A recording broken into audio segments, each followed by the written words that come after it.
Yeah, it's like my wife telling me you got to stop eating the desserts every night, right? Like, what's in it for me? Well, what's in it for me is I can live a little healthier. I can exercise a little bit more. I feel better. But yeah, it's hard to convince us, right, to break that behavior. That's so true.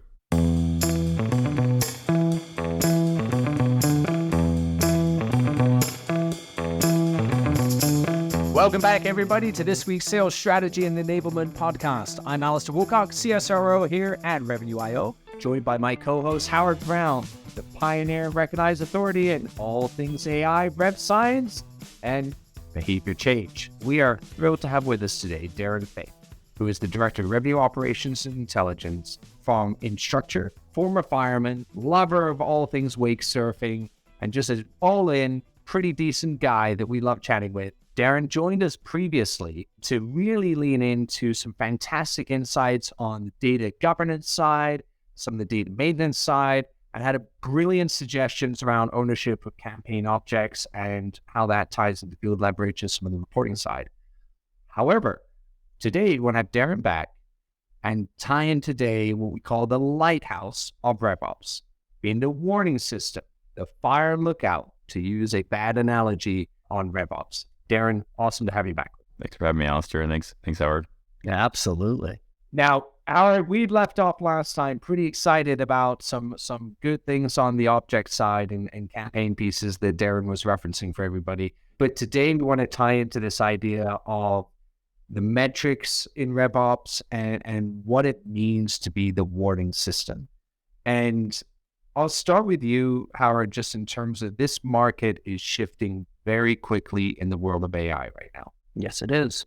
As a result of that, a lot of sales, a lot of marketing processes, there's a lot of disruption happening, and certainly is going to accelerate here.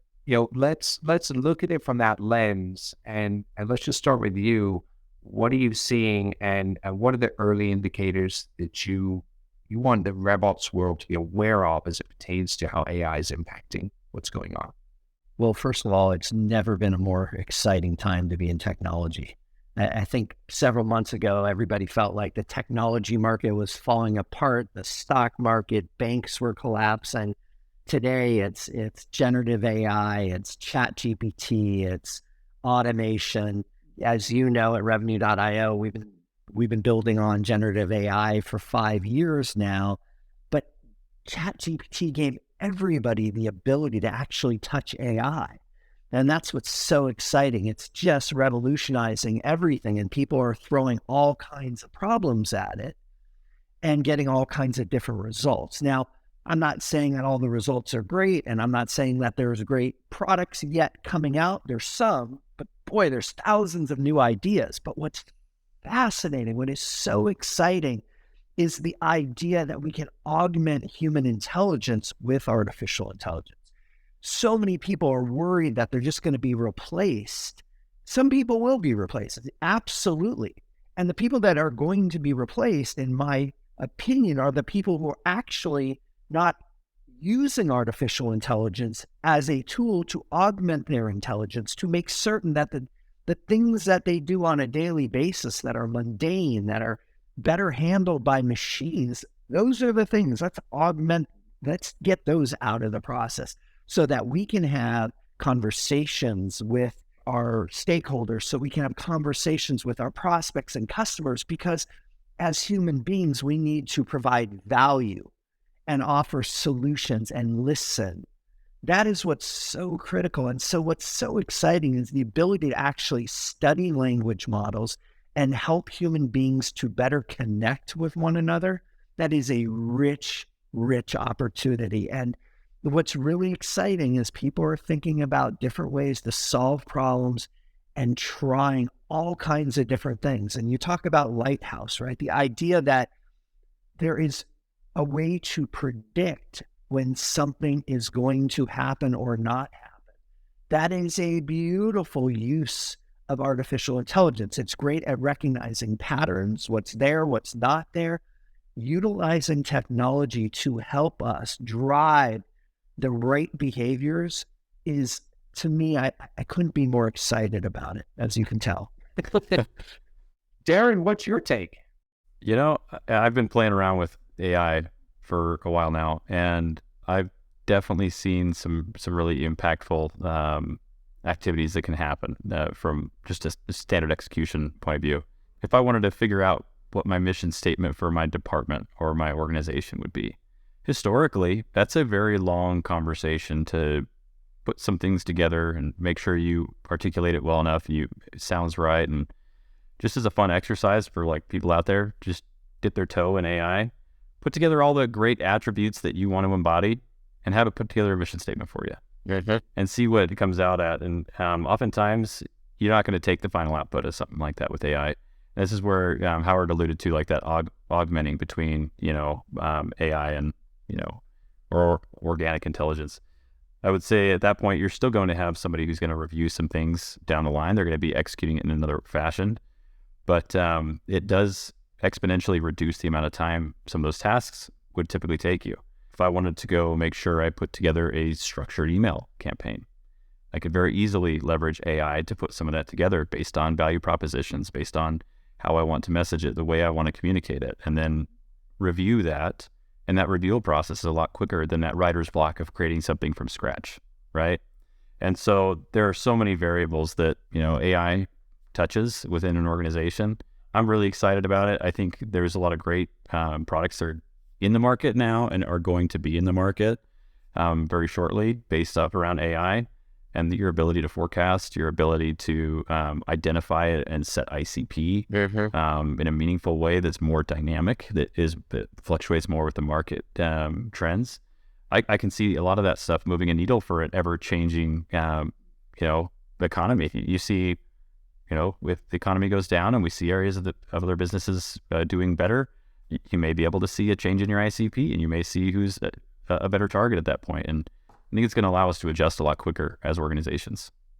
The example you used of writer's block. So we have thousands of reps, right, using our tools.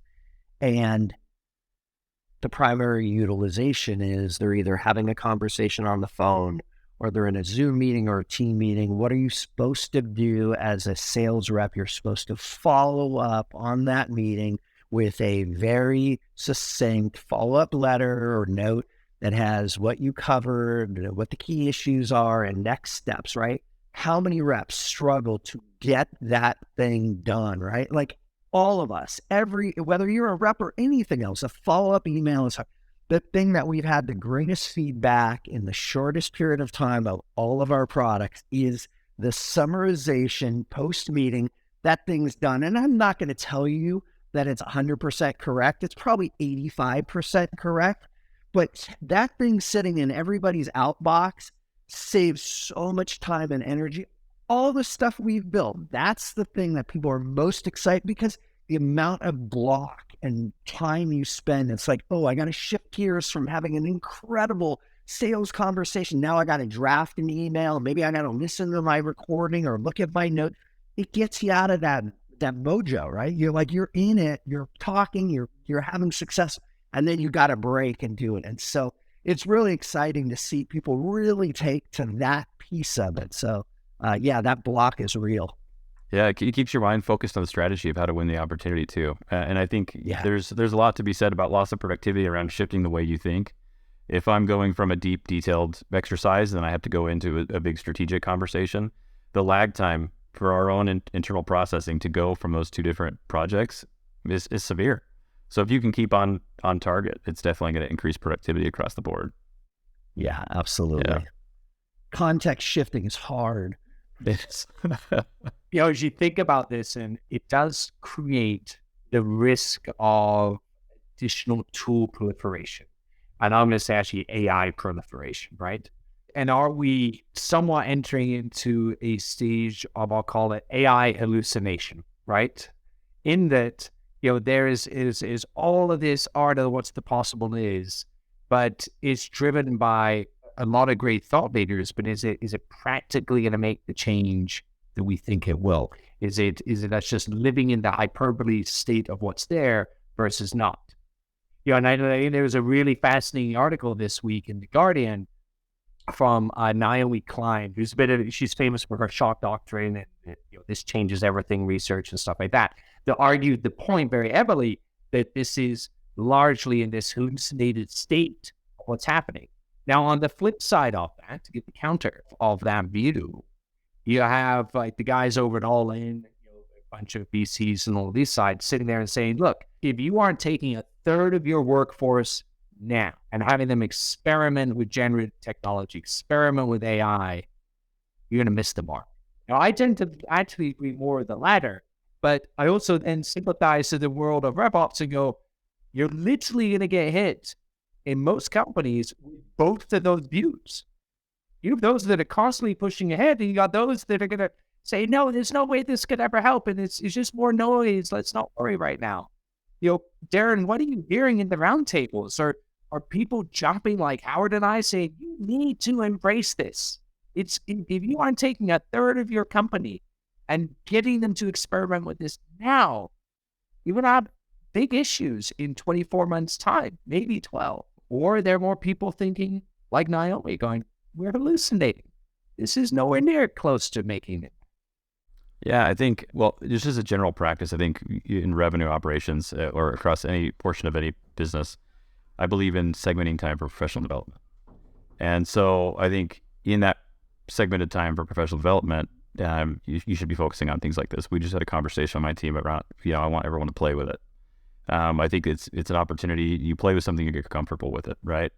And I asked for my team to block off a half hour a day, and every bit of that professional development should be focused on something that can help you grow as an individual. There's two ways that you can tackle bigger problems in a company. You either upskill your staff or you replace your staff with more skilled staff, right? And if you can upskill your staff, there's a lot more productivity from that than if you have to replace them, because you have the downtime for the knowledge loss and you have other aspects of it. So by having people focus on the professional development on a regular basis, you understand and learn new processes and new skills and new technologies. And if you do that, you can pick up stuff and pertain it to the business very quickly. And you can understand how it can affect the business because you're intimately aware of the business. If you bring somebody in new and they understand that product, it's still going to take them just as long to learn how to apply it to your business, right? And, I think with AI, the biggest concern that I think most people are going to have to deal with is the culture of, I have a need, I'm going to go put a field in. I have a need, I'm going to go put something in to just get it tracked.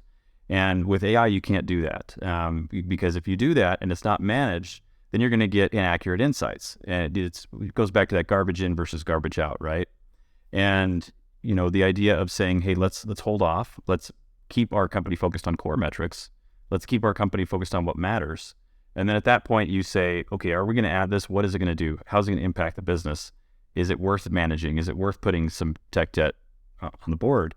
And then at that point, you're scaled for AI. Because I think if you have a bunch of this tech debt, it can be scary to implement something like AI because there's going to be a little bit of a lift if you've had the bad behaviors prior to go through and clean it.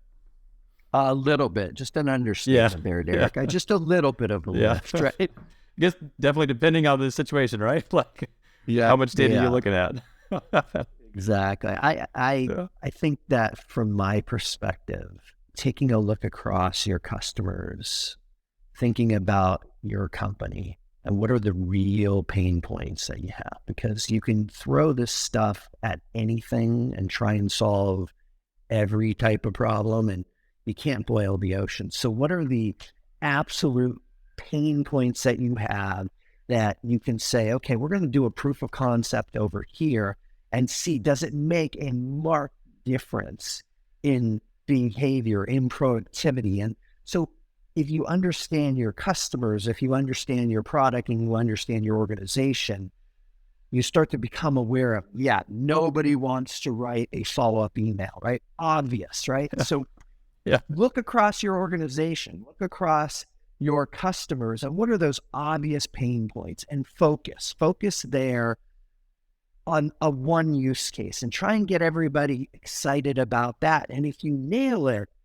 then you can go to the next one and to the next one. I see this as very much, I'm bald guy here, been around a long time. The first version of the internet, 96, built my first company, 97. Like, if you have an idea, you're going to throw it on the internet. It doesn't even matter what it was. I laughed with Alastair, actually had a website to type upside down. You could literally type and it would flip it up. useless, no business value whatsoever, but it was the internet. Why not give it a shot? I kind of feel that way in many ways about what's happening with AI. It's like, let's just figure out what a business problem is, figure out what people really need and solve for that. And that's my advice and sort of where to start. Yeah, I think it's good advice. And we started using AI for forecasting last year, and initially there were some concerns, right? You were worried about it, but then people will get excited about the output, right? And then when people get excited about the output, the management becomes a lot easier because they know what they need to do to get the insights to keep getting what they want, right? And so I think, when you focus on AI and you start realizing the power of what you can get from it in terms of a return, the work leading into it to maintain certain aspects of it from like a rep perspective, which is usually the hardest to sell, becomes a lot easier. They realize I like to term the phrase, what's in it for me, right? And so for the sales rep, if it's, I get to spend more time doing this and I get to close more deals, okay, great. Then what I'm putting out is not a big deal. So when you're always focused on the benefit and the impact on the business, I think it definitely drives the behavior to support all sorts of great new technologies, which I'm looking forward to trying. The only adjustment I'd have to your thinking there is I would limit that what's in it for me to just salespeople. I think as human beings, yeah, fortunately, unfortunately, however you want to look at it, we think about what's in it for me. And so if nothing's in it for them, why burn the calories? So true. And none of us are going to do it. We have to see the value. And if the value, the return on that value outweighs whatever you're putting in, yeah, I'm going to be interested. And if I get more and more, I'm going to be more interested. So I'm going to do the work to be the best, right? I'm going to do the work to get the best results. And if the work is minimal and the results are amazing, yes, I want more of it. I love that you clarified that, because when you're talking about wanting to bring on a new technology from like a RevOps standpoint, and you need executive sponsors, right? And let's say you want to go do something new that's going to impact the organization. Understanding what's in it for them, for the executive standpoint, is what sells the opportunity to bring on that new product to actually impact the business. Because, as it stands, it's not always easy to help somebody help themselves, right? Yes. It's like, hey, I know this can solve your problem, and I know this can solve X and Y, but until they fully can understand the impact that it has and what's in it for them in terms of the value for their personal mission, then at that point, you've just built, a whole group of champions around your initiative if you can actually articulate it right. Yeah, it's like my wife telling me you got to stop eating the desserts every night, right? Like, what's in it for me? Well, what's in it for me is I can live a little healthier, I can exercise a little bit more, I feel better. But yeah, it's hard to convince us, right, to break that chain, that behavior. That's so true. And I think the behavior piece is such an important one, right? Always framing and looking at the functional steps, what we can automate, what steps in the workflows across all the dependency of RevOps that we can impact. But at the end of the day, for all of the insight and all the metrics and tactics we put in place, we're doing and applying generative to change a behavior, to change an action, to change a person. Howard, we frame you, you've spent a ton of time in behavior, and Darren, you're seeing and living behavior change in companies every day. How this is a highly disruptive thing that's going on. Nobody actually really loves change.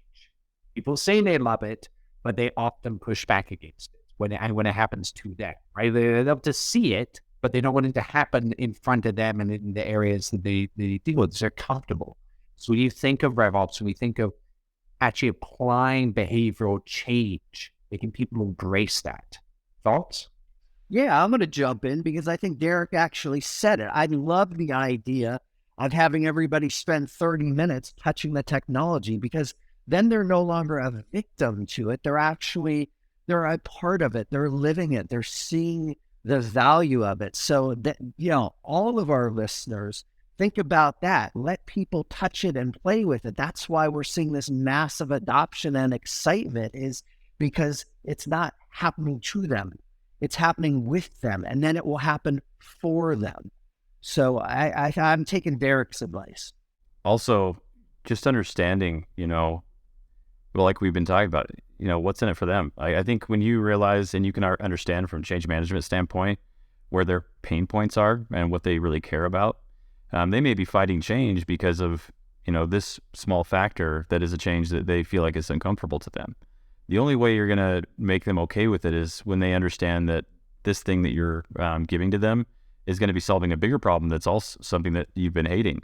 And if, that outweighs the other thing that they're concerned about, then you have somebody who's bought in. If you can just purely explain, the value of what you're bringing to them and the problems you're going to solve, great. But sometimes it does take talking to those people and saying, hey, tell me why you'd hate this process, or, warrant some feedback. If you're saying, hey, is this something that you're hating because of this, and kind of dive deeper, ask for the 5 whys, right? Yeah.